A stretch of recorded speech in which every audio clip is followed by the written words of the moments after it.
ಓಂ ಶ್ರೀ ಪರಬ್ರಹ್ಮದೇವಾಯ ನಮೋ ನಮಃ. ಇವತ್ತು ನಾವು ಏನು ಮಾತಾಡೋದಿದ್ದರೂ ಶಾಸ್ತ್ರಗಳ, ವೇದಾದಿ ಶಾಸ್ತ್ರಗಳ ಆಧಾರದಲ್ಲೇ ಮಾತಾಡುವಂಥದ್ದು. ಇವತ್ತು ಅನೇಕರಲ್ಲಿ, ಅದರಲ್ಲಿ ಒಂದಿಷ್ಟು ಬೆರಳೆಣಿಕೆ ಜನ ನಮ್ಮ ಭಾರತೀಯರೇ, ಇವರಲ್ಲಿ 4 ಶಬ್ದಗಳ ಚರ್ಚೆ: ಬ್ರಾಹ್ಮಣ, ಕ್ಷತ್ರಿಯ, ವೈಶ್ಯ, ಶೂದ್ರ. ಸನಾತನ ಹಿಂದೂ ಧರ್ಮದಲ್ಲಿ ಜಾತಿ ಪದ್ಧತಿ ಇದೆ, ಮೇಲು ಕೀಳು ಇದೆ, ಇದನ್ನು ಪ್ರಚಾರ ಮಾಡ್ತಾ ಇದ್ದಾರೆ. ಎಲ್ಲಿಯೂ ವೇದಶಾಸ್ತ್ರಗಳಲ್ಲಿ ಜಾತಿ ಇಲ್ಲ, ವೃತ್ತಿವಾಚಕ ಇದೆ. ಹಾಗೆ ಬ್ರಾಹ್ಮಣ, ಕ್ಷತ್ರಿಯ, ವೈಶ್ಯ, ಶೂದ್ರ ಇದು ವೃತ್ತಿವಾಚಕ. ಬ್ರಾಹ್ಮಣ ಅಂದರೆ ಏನು? ಇದು ಯಾವುದೇ ಒಂದು ಜಾತಿ ಅಲ್ಲ. ಇವತ್ತೇನೊಂದು ಕಾರಣಾಂತರದಿಂದ ಈ ಮಧ್ಯಕಾಲದಿಂದ ಜಾತಿ ಬಂದು ಹೋಗಿದೆ. ಅದು ವೇದಗಳಲ್ಲಿ ಇಲ್ಲ, ಭಗವದ್ಗೀತೆಯಲ್ಲಿ ಇಲ್ಲ. ಬ್ರಾಹ್ಮಣ ಅಂದರೆ ವೇದವನ್ನು ಅಧ್ಯಯನ ಮಾಡಬೇಕು, ವೇದವನ್ನು ಅಧ್ಯಯನ ಮಾಡಿಸಬೇಕು, ಯಜ್ಞ ಮಾಡಬೇಕು, ಯಜ್ಞ ಮಾಡಿಸಬೇಕು. ಯಜ್ಞ ಅಂದರೆ ನಾವು ಮಾಡುವಂಥ, ಸಮಸ್ತ ಮಾನವರು ಮಾಡುವಂಥ ಎಲ್ಲ ಒಳ್ಳೆಯ ಕೆಲಸಗಳು ಯಜ್ಞವೇ. ಹಾಗೆ ಬ್ರಹ್ಮೋಪದೇಶ, ಜ್ಞಾನೋಪದೇಶ, ಸತ್ಯೋಪದೇಶ, ಧರ್ಮೋಪದೇಶವನ್ನು ಕೊಡಬೇಕು.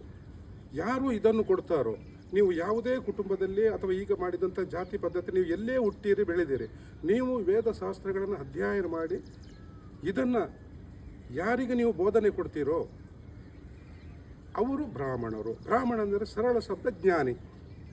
ಈಗ ಋಷಿಗಳೆಲ್ಲ ಜ್ಞಾನಿಗಳು, ಮುನಿಗಳು ಜ್ಞಾನಿಗಳು.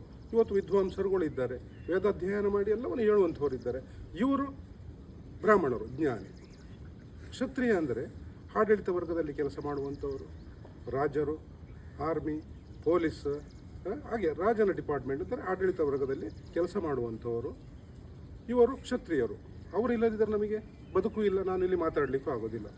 ಈಗ ಆರ್ಮಿ ಇಲ್ಲದಿದ್ದರೆ ನಾನು ಮಾತಾಡಲಿಕ್ಕೆ ಆಗೋದಿಲ್ಲ, ಪೊಲೀಸ್ ವ್ಯವಸ್ಥೆ ಇಲ್ಲದಿದ್ದರೆ ನಾವು ಎಲ್ಲಿ ರಕ್ಷಣೆ ಇದೆ? ಹೀಗೆ ಸರಳವಾಗಿ. ವೈಶ್ಯ ಅಂದರೆ ವ್ಯಾಪಾರಿ, ಆಮೇಲೆ ಕೃಷಿ ಮಾಡುವಂಥದ್ದು, ಹೈನುಗಾರಿಕೆ ಮಾಡುವಂಥ ವರ್ಗ.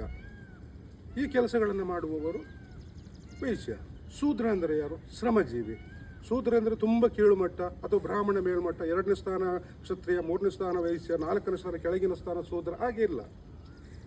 ಅವರ ಗುಣ, ಕರ್ಮ, ಸ್ವಭಾವದಿಂದ ಅವರ ವರ್ಗ ಅಷ್ಟೇ. ಈ 4 ವರ್ಗದ ಜನ ಈ ಭೂಮಂಡಲದಲ್ಲಿ ಆಯಾಯ ಕೆಲಸಗಳನ್ನು ಮಾಡ್ತಾ ಇದ್ದಾರೆ. ಅದರಿಂದ ಎಲ್ಲವೂ ಚೆನ್ನಾಗಿ ನಡೀತಾ ಇದೆ. ಇದರ ಅರ್ಥವನ್ನು ತಿಳಿದುಕೊಳ್ಬೇಕು. ಅದರಿಂದ ಇವತ್ತು ಕೆಲವು ಮಾಧ್ಯಮಗಳಲ್ಲಿ, ಪತ್ರಿಕೆಗಳಲ್ಲಿ, ಯೂಟ್ಯೂಬ್ಗಳಲ್ಲಿ ಹಿಂದೂಗಳಲ್ಲಿ ಜಾತಿ ಪದ್ಧತಿ ಇದೆ, ಅದು ಇದೆ. ಕಣ್ಣಿಗೆ ನೋಡಲಿಕ್ಕೆ ಇವತ್ತು ಇದೆ, ಜಾತಿಗಳು ಇದೆ, ಸರ್ಟಿಫಿಕೇಟ್ ಇದೆ, ಎಲ್ಲವೂ ಇದೆ. ಆದರೆ ವೇದ, ಉಪನಿಷತ್ತು, ಭಗವದ್ಗೀತೆ, ಪುರಾಣ ಗ್ರಂಥಗಳಲ್ಲಿ, ಶಾಸ್ತ್ರ ಗ್ರಂಥಗಳಲ್ಲಿ ಯಾವುದೇ ಜಾತಿ, ಉಪಜಾತಿ, ಮತ, ಪಂಥ, ಪ್ರಾಪಂಚಿಕ ಧರ್ಮ ಇದರ ವಿವರಣೆ ಇಲ್ಲ. ಅದರಿಂದ ಭಗವದ್ಗೀತೆಯನ್ನು ಚೆನ್ನಾಗಿ ಅರ್ಥ ಮಾಡ್ಕೊಳ್ಬೇಕು. ಅರ್ಥ ಮಾಡುವ ರೀತಿಯಲ್ಲಿ ಇದೆ. ಇದಕ್ಕೆ ಆಧ್ಯಾತ್ಮ ಗುರುಗಳು ಬೇಕು. ವೇದ, ಉಪನಿಷತ್ತು, ಭಗವದ್ಗೀತೆಯನ್ನು ಅರ್ಥ ಮಾಡಬೇಕಾದ್ರೆ ನಾವು ಅಧ್ಯಯನವನ್ನು ಮಾಡಿ, ನಾವು ಆಧ್ಯಾತ್ಮ ಗುರುಗಳ ಹತ್ರ ನಾವು ಕೇಳಿ ಪ್ರಶ್ನೆ ಮಾಡ್ತಾ ಕಲಿತುಕೊಳ್ಬೇಕು. ಆಗ ಎಲ್ಲ ವಿಚಾರಗಳು ತಿಳಿಯುತ್ತೆ. ನಮಸ್ತೆ.